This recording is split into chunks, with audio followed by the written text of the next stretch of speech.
आणि छत्तीसगडमध्ये नक्षल्यांविरोधात सर्वात मोठी मोहीम राबवली जाते। 2000 नक्षलवाद्यांना 20,000 पोलिसांनी घेरल्याचं सुद्धा पाहायला मिळालं।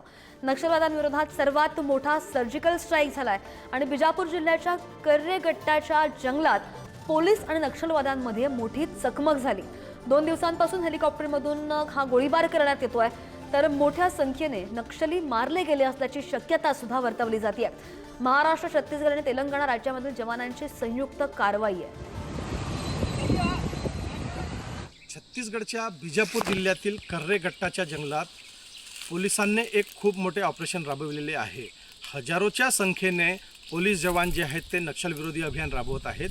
मुख्य म्हणजे ही भारतातील सर्वात मोठी कार्यवाही असल्याचे म्हटले जात आहे, कारण यामध्ये हजारोच्या संख्येने असलेले जवान जे आहेत त्यांनी कर्रेगट्टाच्या जंगलाला संपूर्ण घेराव केलेला आहे।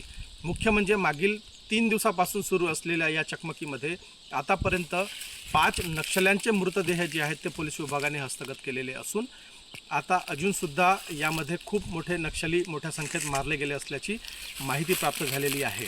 आणि PLGA ग्रुपचा कमांडर हिडमासारखे मोठे कॅडरचे नक्षलीसुद्धा या जंगलात असल्याची माहिती आहे।